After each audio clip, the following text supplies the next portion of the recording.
This world is ripe for the taking. It has space, resources, and hordes of loyal followers.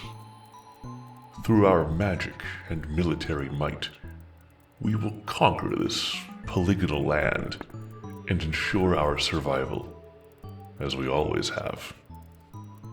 We've done this before.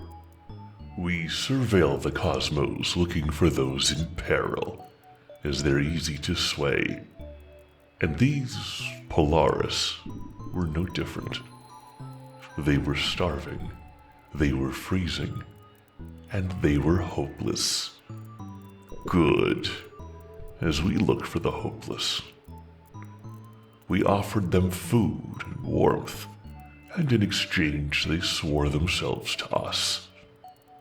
Benevolent gods, they call us, and that is exactly what we wanted. We forced them to build a sanctuary in our honor, the Ice Bank, where we would reward them for their loyalty and remind them of what they owe us. And we froze the land so they could rebuild their numbers in peace.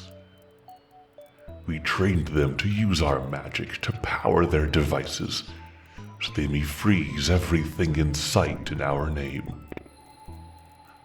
Now that they've been given what they need, we can set them out into the world to conquer their kin and work in the service of a greater design. A new paradise for their kind, an endless, wondrous land of ice and snow for all Polaris, where they could live in harmony, is what we've promised these fools, and they have taken to our lies better than most. There may be dissidents who do not recognize our rule, but their dissent will be addressed properly. This land is of no use to the indigenous. There is no future for this dimension which includes the Polaris or their kind. Empty promises and bountiful food motivate the unworthy, and when they've served their purpose, the cosmos will not remember them. We will remove our magic. We will disable their toys, and they will have no chance to stand against us when we do. Their sleds will halt. Their bows will break. What can these feeble creatures do against our power when we choose to finally emerge in our true forms? Our home is one of many, and this flat land will be added to our collection. But first, it must be transformed. We taught them to assemble Mooni from what little they had. Flesh, bone, ice. Sufficient materials for sufficient tools. Once given life through our will, these constructs are deployed to spread ice and snow. Their antlers adequate for converting moonlight into permafrost. From this metamorphosis spring gifts of our world. Cryophorus trees for construction, Anuki crystals to remotely focus our magic, and edible beasts these peons have resorted to calling Mamu. The most devout among our servants are given the honor of providing us with avatars through which we can directly enact our wrath.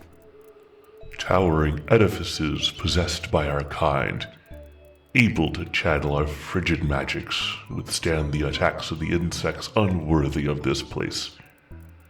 The songs of their congregation establish our divine connection, stirring our avatars to life. The Polaris may serve dutifully, but some things require the deadly touch of us sorcerers. We had the advantage here. We plotted and schemed for eons as we groomed the Polaris for their upcoming service. Our authority was challenged as our infernal nemeses discovered this land, hoping to claim its riches and space for themselves. The Ralmi burst forth from the underground and ruthlessly subjugated their followers to do their bidding, scarring them to remind them of who they serve.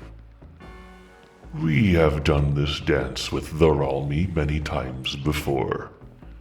Worlds are claimed, worlds are lost.